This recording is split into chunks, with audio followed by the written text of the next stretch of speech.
So the title is Drifting into Goodness. It should be called Why You're Not Going to Drift into Goodness, because that's the main thesis of the paper. So Willard writes, in The Renovation of the Heart, projects of personal transformation rarely, if ever, succeed by accident, drift, or imposition. I'd like to focus on all three, but really time is short, so I'm going to focus on drifting, but I think some of the remarks I make hold with respect to accident and imposition as well. And my claim here is that becoming a morally good person could not possibly succeed by these means, especially drift, which is my focus, really for any possible embodied person of any type. So the reason we're not going to drift into goodness isn't because we live in a corrupt culture. It's not because of our fallen nature. All of those might be sufficient to prevent this.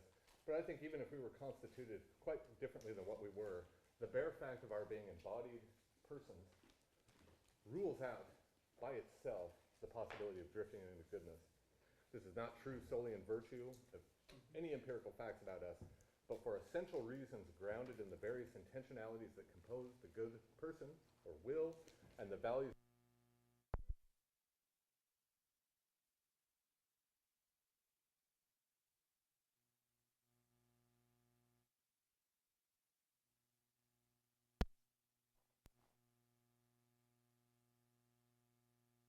And the extent to which their actions can actually promote and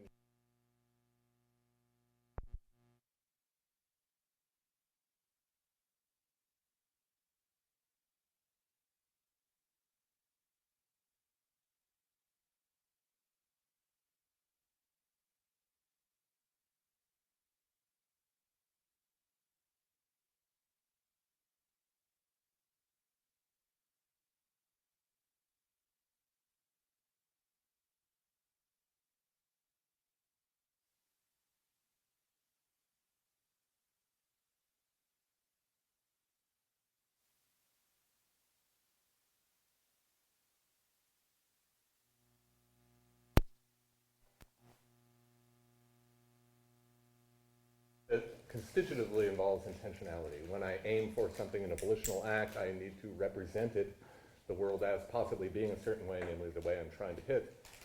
And so Willard at one point in an article, Intentionality and the Substance of the Self, characterizes, and this is one of my favorite characterizations of Willard's of the self is a substance, and its substance or makeup consists primarily of intentional properties or states, specific ofnesses and aboutnesses of various kinds, in massive quantities, interwoven in characteristic ways to make up the life of one person.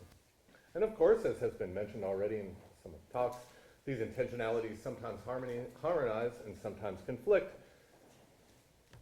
with one another. And now I want to begin the argument. So the first thing I want to draw attention to is 4 different kinds of what I want to call authenticity. The reason I choose the term authenticity is largely because this is going to circle back to Husserl's notion of authenticity, which is going to be very important for the purpose of my paper. But what I want to claim is that there are essential relationships among the following. Personal goodness, I should say 3 kinds of authenticity. Personal goodness, being a good person. Personal authenticity, attitudinal authenticity, and intentional authenticity, or really what it amounts to is knowledge.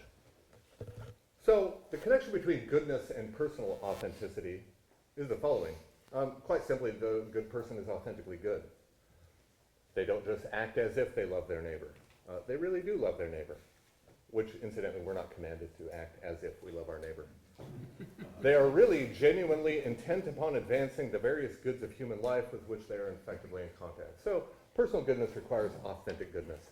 It's not doing it because somebody told you so. I think this might hook up with some of the things great. Is it compatible with Willard's notion of a good person that they do so because porters don't do that? It's good for, it's enough for continence. I'm not sure it's enough for virtue. Now the connection between personal and attitudinal authenticity. What is personal authenticity? Beats me. I don't know. It's a complicated topic, but I think most conspicuously, the authentic person consists, authenticity of a person consists in not faking or pretending to hold attitudes that we do not in fact hold.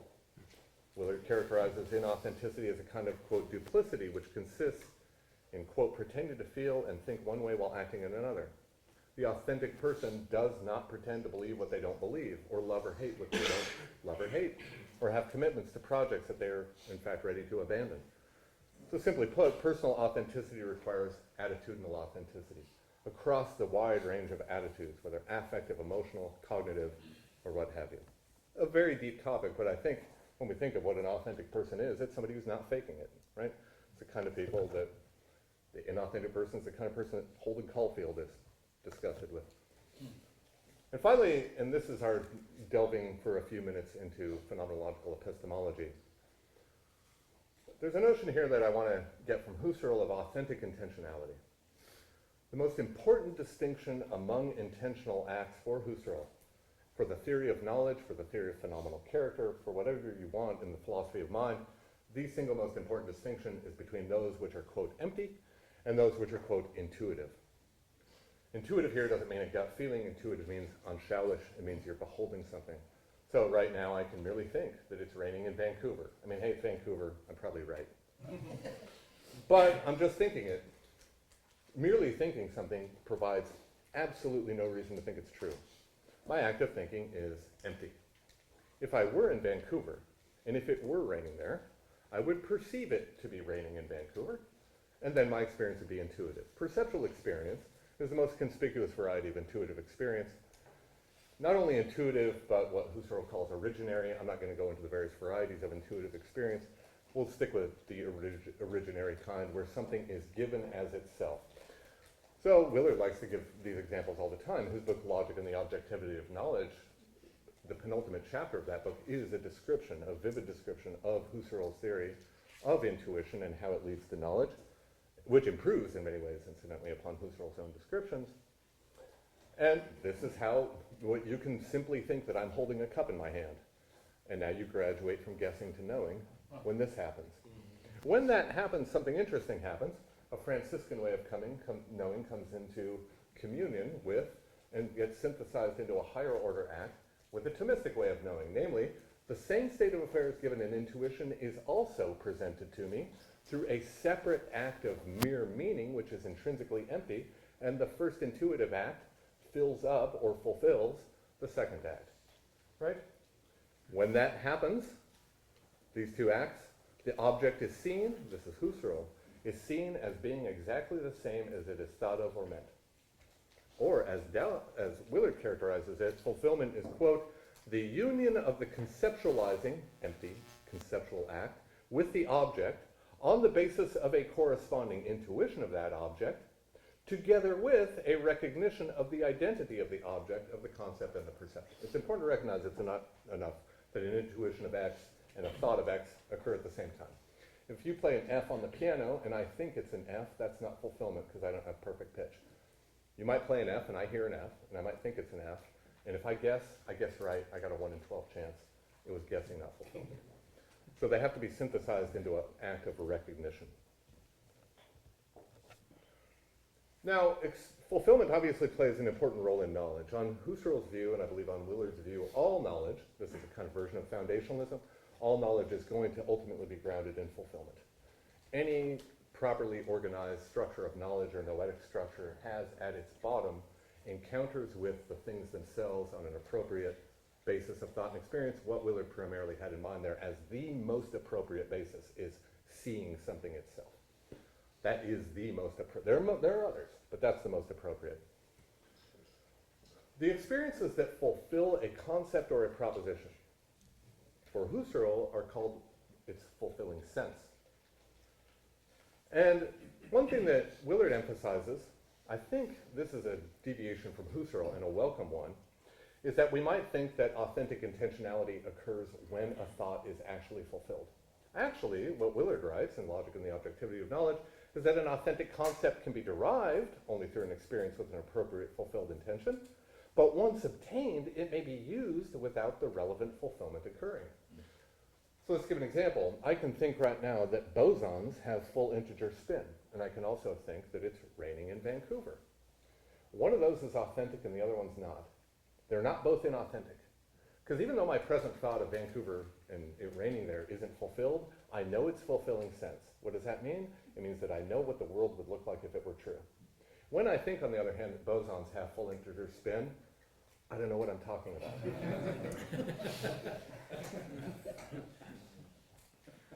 Authentic intentionality, then, is either intuition, fulfillment, which incorporates intuition as a component, or knowing the fulfilling sense of something, which is, again, a capacity to know on the basis of fulfillment.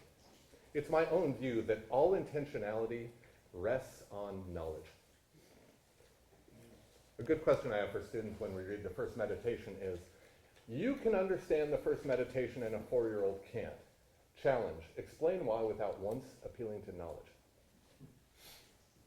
The first meditation, of course, has its conclusion that I don't know anything. Really, you don't know what the word fireplace means or what that concept refers to? You might as well have been thinking of your big toe. That's not ignorance, that's knowledge. Willard, of course, characterizes knowledge as the capacity to represent a respective subject matter as it is on an appropriate basis of thought or experience. And authentic intentionality, knowing what you're talking and thinking about, is related to knowledge in several ways. One, knowing the fulfilling sense of a concept is knowledge. It's not ignorance. Right? So Lynn Baker at one point says, with respect to language, to know what the word brother means is to know what a brother is. You can't know what words mean without knowing something about their reference. Knowing the fulfilling sense of a concept typically requires previous acquaintance with its object, and acquaintance is knowledge. And so now what I want to draw a connection between is personal authenticity, which, remember, is required for moral goodness, and intentional authenticity. Consciousness is essentially attitudinal. We can believe, doubt, hope, fear, love, hate, but we must take up an attitude. This is one reason that John Searle gives back in the 1990s about why thermometers are not knowers, to get to a side conversation we had before this meeting started. They don't have a life of attitudes. The thermometer might respond in law-like ways to mean molecular energy. It doesn't know because it doesn't believe, or it doesn't take up any attitude at all. And here's the kicker, an attitude can only be authentic if its content is authentic. I can only authentically believe, love, or will something if I'm able to represent it authentically. So I don't authentically believe that bosons have full integer spin. And the reason isn't that I secretly doubt it. The reason is that I don't really understand it. And a 4-year-old can say they really love democracy. And I don't think they authentically do. And the reason is because they're secretly fascists. The reason is because their conception of democracy is such a pale approximation of the actuality that they don't really have a fix on what it is that they love. So, to sum up, moral goodness requires personal authenticity, which requires attitudinal authenticity, which requires intentional authenticity. And intentional authenticity with respect to what? Well, obviously with respect to value, right? Edith Stein writes at one point that joy is founded on value. Hildebrand actually says the same thing about the same phenomena, joy. Joy requires knowledge. Knowledge of what? Well, if I'm joyous about somebody's wedding, I should know minimally who's getting married, the date. Maybe I know who's been invited and who hasn't. But that's not the kind of knowledge that serves as the foundation for authentic joy. I have to know the value properties of the wedding. And there's a lot of value properties of people having a good time. They clearly spent $60,000 to make sure some butterflies fly out of a box. Good things are happening. But the depth of your joy will be determined by how authentically you can represent the value properties being instantiated in the wedding. And knowing, for instance, having an intuitive grasp of the value of forging a lifelong commitment where existing and possible future persons can expect, no matter the variety or degree of their vulnerability, to be met with sustained attention and care, is a profound insight into the value of, and that's the knowledge that provides joy with an authentic relation to its object. 3 features I want to mention of value consciousness, and this hooks up with Steve's discussion of the vivid grasp. Value consciousness is ubiquitous. All of us are conscious of values pretty much all the time, and we structure our lives at every conceivable time scale, from seconds to decades, oriented around values. With full consciousness of the Hildebrandian type, or typically with something more diminished, we are conscious of values all the time. I remind my students of this because they don't talk about virtue and they don't talk about good and evil, but they do use a lot of colorful language to describe one another. So-and-so is a DB, and so-and-so is a blanker, and a bunch of language unfit for here. Those are all value judgments about other person. But of course, preferring to be here instead of sleeping, or preferring to order tacos instead of hamburgers. This is all value consciousness. The second point is that value consciousness can be either empty or intuitive, just as the consciousness of physical objects can. There's a difference between seeing, grasping that something is good or bad, and merely thinking that it is. And I'm going to refer you to Steve's descriptions from last time about smuggling your kid into college. And third, Schillerian point, we not only perceive values, but we perceive ranks among values. This will be a very important point for Shaler, and I know there's some disagreement with Hildebrand on this point, but I'm just going to run with it and we can refine it as we go on. For Shaler, the lowest values are use values. We live in a society, he thinks, which is the greatest inversion of values of all time, that puts use values as the highest. In fact, they're the lowest. They only exist for the sake of other values. When it comes to anything that we might consider intrinsically valuable, the lowest he thinks are hedonic values, pleasure, pain, and so on. Higher up are vital values, health, strength, and their opposites. Higher up than those are what he calls spiritual values. The moral values themselves fall into this category. And the highest for him are the holy values. So, for instance, it is better, all things considered, to feel pain, at least bearable pain when you're healthy, than to feel pleasure when you're sick.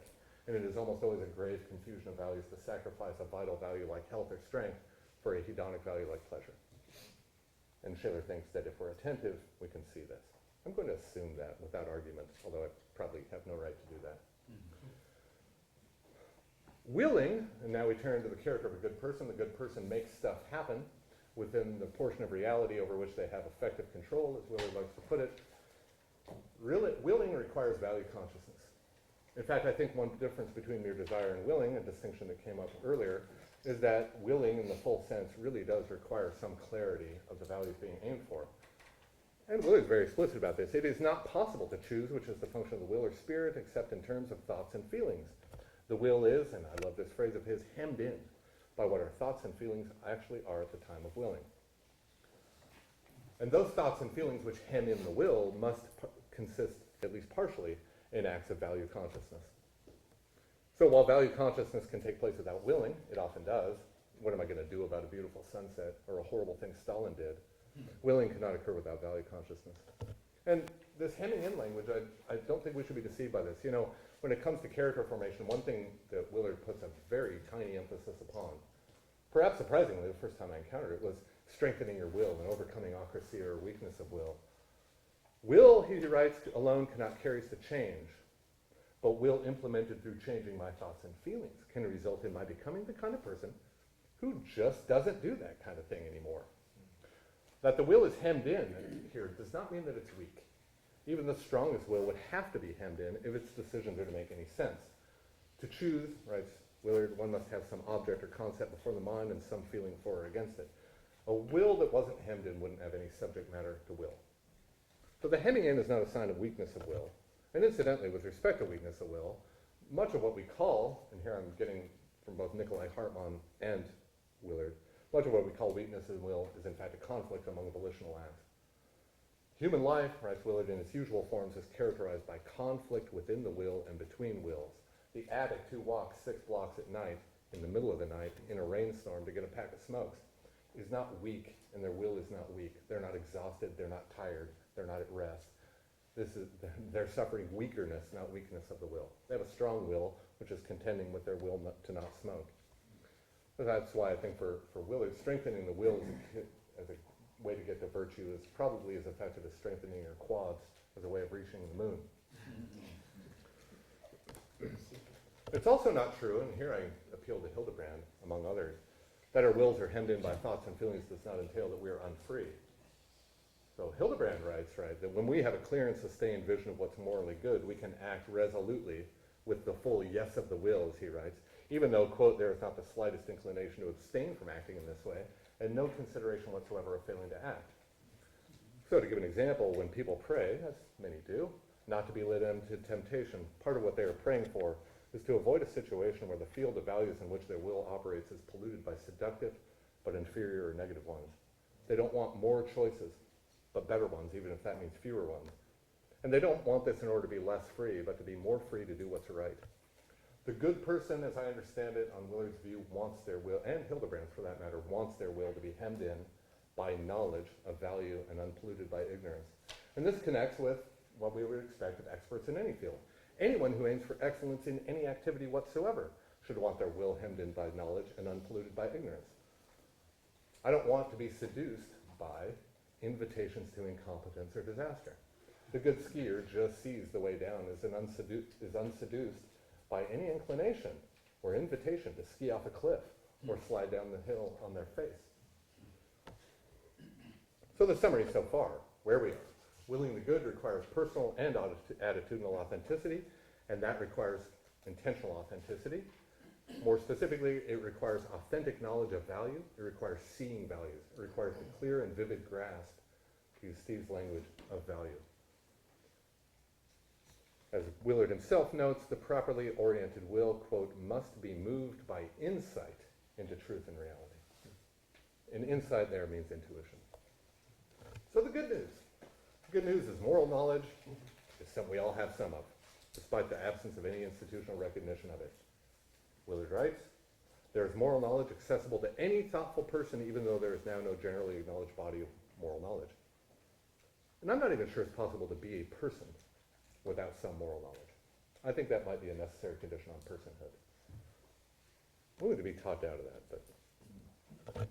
But then why, given the abundance of moral knowledge, even if we don't know that it's knowledge, given that it's regularly motivational and reliable, why is being good difficult? Now, it's easy to see why someone, who knows, possibly people like us, dominated by pride, lust, envy, resentment, and hatred, would find themselves a long way from virtue. Those things make it hard. But it isn't at all evident that someone might not simply drift away from those evils into a condition of genuine value consciousness. Maybe they just change. I don't know, maybe they change their diet and get more vitamin B12. Who knows? And I actually think that many conscious creatures who are not yet persons do probably live just such a condition, guided by value consciousness, and they do what's right? For them, given their powers.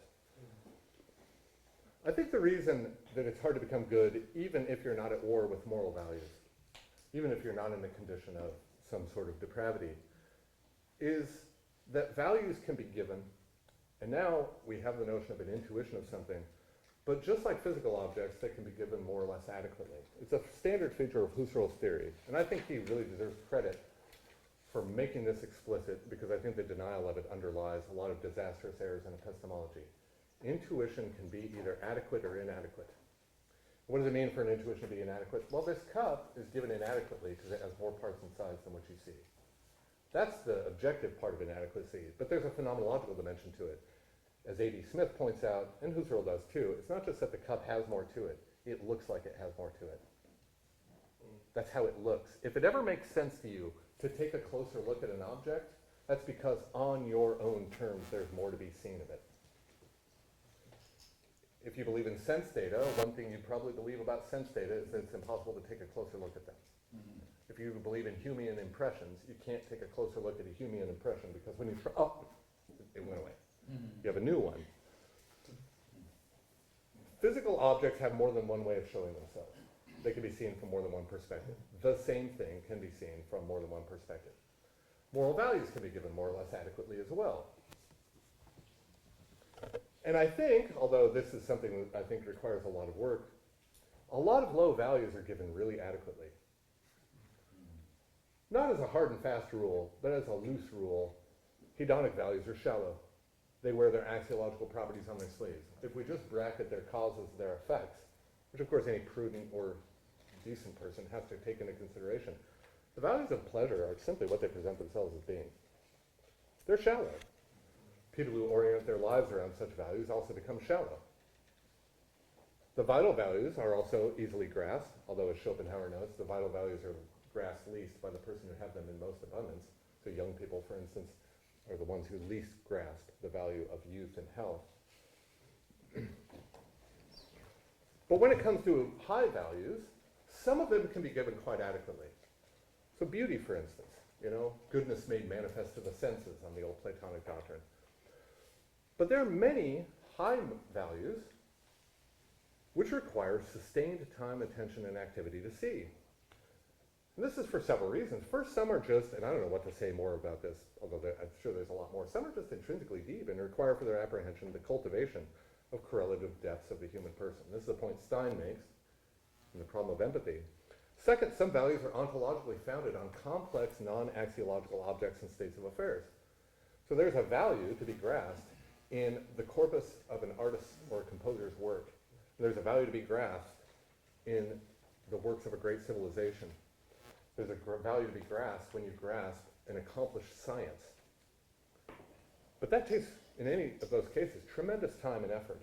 And third, some values are ontologically founded on other complexes of value. So the value of a deep friendship, for instance, is axiologically founded on the many other values that help compose that friendship. Borrowing from Tal Brewer, many of the highest values can only be realized and seen clearly in what he calls dialectical activities. And the nature of a dialectical activity for Brewer is that one cannot possibly appreciate or know its value without actually pursuing it. So examples would become becoming a parent, learning a musical instrument, mastering a body of knowledge, right? Becoming a philosopher is an example Brewer himself actually uses. And he writes, if the activities constituted of goods are complex and elusive enough, this dialectical process can be reiterated indefinitely, with each successive engagement yielding a clearer grasp of the activity's proper form and preparing the way for a still more adequate and hence more revealing engagement with it. It starts to sound like a very complicated task with respect to many of the highest values, and possibly an infinite one. There's no point at which, in learning an instrument, you say, well, I'm done. I got there. There's no room to learn anything new. But so I think, if this is right, we might have an obligation to be, well, not for lack of a better word, to use a word that might, an obligation to be deep, an obligation to profundity. The good person, in recognizing and responding to, in Willard's words, the relative degrees of importance of the goods of human life, will strive to realize and therefore know and be conscious of the highest values available to them. The ideal person, as Edith Stein characterizes the ideal person, with all his values, the ideal person with all his values in a suitable hierarchy and having adequate feelings would correspond to the entire realm of value levels. Now, we're not going to be such ideal persons, but we can try within our powers to approximate that. The depths of the person on Stein's view correspond with the depth and height of the values it can comprehend. So on Stein's view, someone who claims to love beer with the same depth of soul that Kierkegaard loves God or Chopin loves the piano is wrong for deep reasons. Only a shallow part of you could love beer. A life consumed with a love of beer is a shallow life, and the person who lives it is a shallow person on Stein's view. We have an obligation not to be shallow people, not to be immersed in a sea of low values when we have the capacity to be acquainted with higher ones and to respond to them. Hildebrand makes this very clear. A personality is as rich and deep as its capacity to grasp values. Bertocci and Millard, two Boston personalists, express it this way in a eudaimonistic character: the best life to live at any stage of a person's existence is the life that keeps a creative and mutually sustaining balance between the largest range of values open to him. Why do we have an obligation? I think there are a few reasons. One is that we increase value in the world simply by fittingly responding to it. Shaler points out that the consciousness, the appropriate and fitting response to a value is itself a value. By the way, an unfitting response to a value is a disvalue. Feel pleasure at somebody's pain is a new disvalue in the world. I think the utilitarianism is right, and this is a G. Moore argument. We have to take the sadist pleasure and at least put it in the positive column. It goes in the negative column, is Moore's argument. So we introduce value into the world simply by being conscious of and having fitting responses to value. I think we have a pro tanto duty not to deprive ourselves of genuinely good things. And depth of value consciousness is a good thing. And this can be seen clearly if we turn our attention to others and realize the moral gravity of depriving others of the consciousness of good things. As de Beauvoir points out, those who are oppressed not only are deprived of the consciousness of real possibilities of actions that are available to them, they're also deprived and rendered insensitive to entire regions of goods and values that would otherwise lie within their ken. I think depriving people of consciousness and the opportunities for consciousness of value, depriving them, for instance, of opportunities of education, constitutes a real and self-evident harm. To do that to ourselves would also be a harm. Finally, a pinched consciousness of value results in a narrowed field of possible volitional acts, and therefore at a narrowed field of goods that we might aim for and realize. We will not be respecting goods in the order of their importance like a good person would. Here's then the tragic situation we face.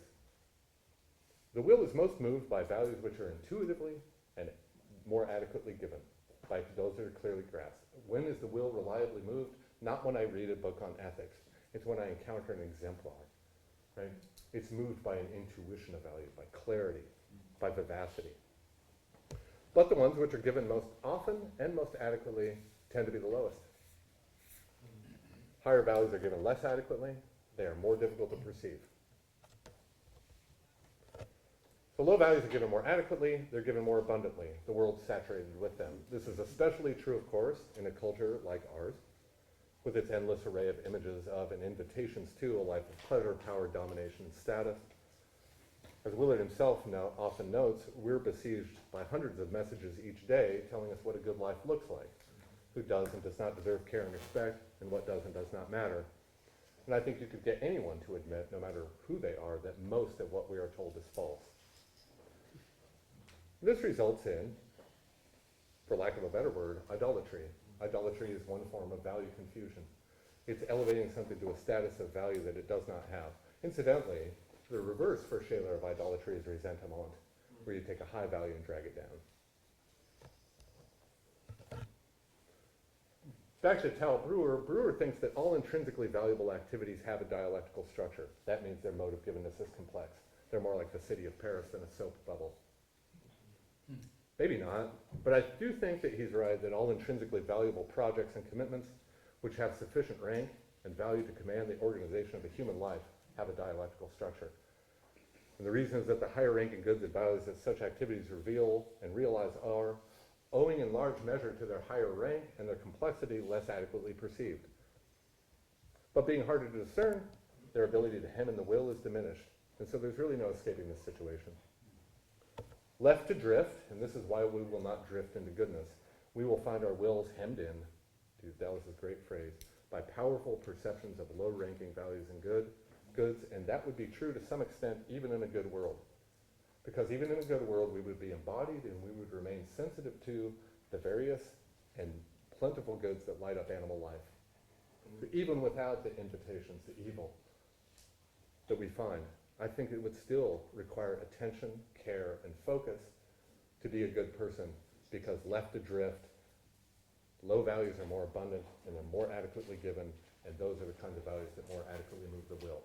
So I would like to stop there, although I think in discussion we can talk about Willard's own solution to it, because I think his model of personal transformation actually provides a solution to this, because what you do is the first and most important activity of the will is not performing heroic leaps and deeds.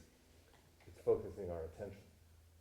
And to focus our attention on the highest values within the sphere of our conscious activity, and then to do something about it, and then that's how the ball gets rolling. It's not heroically leaping to an emptily intended value. It's attending to the ones that lie within the sphere of intuition already, and ratcheting yourself up through those means. So I think Willard actually has an answer to this and understands this situation. But I want to have more conversation, so I'll stop there a little bit early.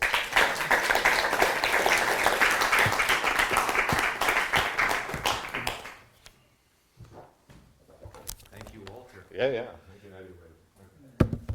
That was a feast. It's like lunch came early or something.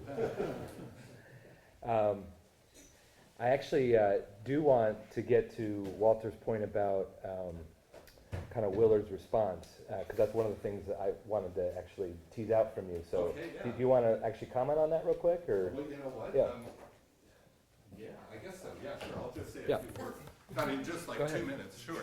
So, Encore. Yeah. well, Willard writes, right, in Renovation of the Heart, that the ultimate freedom we have as human beings is the power to select what we will allow or require our minds to dwell upon. And again, about 50 pages later, the will's primary exercise in the human is the power to select what we think on and how intently we focus on it. So, I think the process might work something like this. We start, as we always do, within a field of given values, just as we start, as we do, in a field of many co-given empirical objects. The first task of the will is to focus on the best ones available to us. The good news, values and properties, like all properties, can be intuited even when nothing actual in our environment bears them. You are not going to intuit Vancouver or its weather right now, being where we are in California. But you can intuit the disvalue or the value of dishonesty or honesty, respectively, by hearing a vivid description of them. It's a very interesting thing about values that they can be intuitively presented even when we don't intuit the bearers of them. Reading a story, says Hildebrand, can acquaint us with values even though we don't actually see the characters performing the deeds. When that happens, a new field of values opens up. After focusing, we've narrowed and focused the field of values thrown before the will. If we succeed in the first movement of the will, our field of options is clear of negative and low-ranking values. Right? We're attending now to, instead of the growling in my stomach, I'm attending to the morality of playing by the rules and not being dishonest when it comes to college admissions. That refocused my attention. And now a kind of back and forth process, to use Willard's own words, emerges. We begin a field of pre-given values. We choose what to select from. In doing so, the field of values is restricted with some goods and values coming into focus, and this provides a platform then for further acts of willing. The shape of the will and the way that it's going to be informed to act is changed by my change of focus. In the exact way that my actions are made possible when I'm trying to ski, I focus on the slope in front of me instead of on the trees off to the side, right? And I think Dallas's vision intentions means model captures this exactly. It's a dialectical process. Keys, I think you use exactly that phrase to characterize it, right? In your work. And it's not necessary because we're weak. It's necessary because this is how higher order acts of willing complex goods situated in a rich field of other values of varying ranks are and must be founded on lower order acts of volitional attention and authentic and preferably intuitive and increasingly adequate value consciousness. Because the field of values is so rich and is saturated with values of such differing rank, exercising your attention on the highest ones is absolutely necessary to get the will into the condition it needs to move in the highest direction available to you at the time. The good person, on Willard's view, is the one who does this reliably, habitually, and happily. They don't grunt their way through it. The life of a good person is, to use a word we used earlier in Dallas's phrase, quote, deep, and in a certain obvious sense it is effortless. It flows. That is, the things we have been describing are not things the children of light are constantly trying hard to do, gritting their teeth and carrying on. So, all right, there's the encore. So, thanks. So, Joe, please. Yeah, thanks. Yeah, thank you. Yeah, I wanted him to develop that a little bit more because I do think that in Walter's paper at large are like the seeds toward like a full-on robust philosophy of education that I think is worth like teasing out, because I think you're giving us sort of the metaphysical kind of structure of things, and it would be worth thinking through like what do we mean by higher education given kind of this account. And by higher education I don't mean just merely college, university, liberal arts, conservative, Christian, whatever it might be. But a higher sense of education, especially education as transformation, which I think is very much within the Willardian, Hildebrandian kind of spirit of things, education as transformation. And I think Walter's paper provides us an opportunity to think deeply about the metaphysical implications and even structure for that.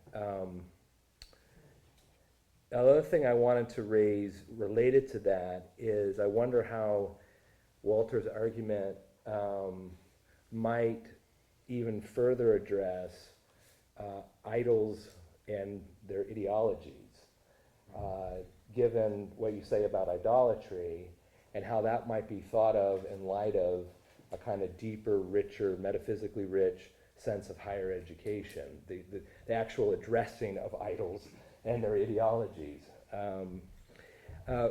Changing the subject a little bit, the importance of the body comes to mind when we talk about intentionalities. And I think in the comments last night, Walter, if I recall, you were maybe gesturing a little bit toward the importance of the intentionalities of the body. And it would be worth maybe exploring as a conversation of the significance of the intentionalities of the body for Walter's overall argument. Because I think that pertains to not just how we think about then education as transformation, but also the role that the training of the body plays in those intentionalities, if that makes sense. And then one final other consideration here, that it's not directly addressed in the paper, and it's not meant as a criticism by any stretch, but it occurred to me as I was meditating on this, is the challenge of apathy in thinking about intentionalities. And returning back to the opening quote that by Dallas that Walter quoted, projects of personal transformation rarely, if ever, succeed by accident, drift, or imposition. And I'm wondering, how might Walter's paper give us some tools for thinking more deeply about apathy? Is it related to a form of drift? Is it a numbness, a kind of selective indifference toward certain higher values? How does apathy shape our attention and intention? There's a interesting archival document from Dallas here at Westmont in the library, in the archive, called The Roots of Apathy and How to Kill These. And I thank Bill Heatley, who I think is not here at the moment, but, oh, there you are, very good. Bill, for bringing it to my attention, and for Becky to help me with Dallas's handwriting on this. But in those handwritten notes, Dallas says of apathy, and I quote, "Apathy, the lack of deep feeling for life-enhancing, life-sustaining objectives." That is, objectives that lead to a meaningful existence or to a life that is good. I'll read that once more. Apathy, the lack of deep feeling for life-enhancing, life-sustaining objectives. And concerning those roots, Dallas says that the roots of apathy and their consequences lie in detachment of one's activities from the good, the true, and beautiful. Continuing the quote, "The roots of apathy are severed by reattaching our activities to the good, the true, and the beautiful, making them our constant companions, even in physical labor." Interesting point in light of the importance of the body and its intentionalities, actually, and even the example that Bill gave earlier of shop class as soulcraft, and the role that labor exemplifies in that case. Dallas goes on to say, to cut the root of apathy has to be a matter of personal resolve.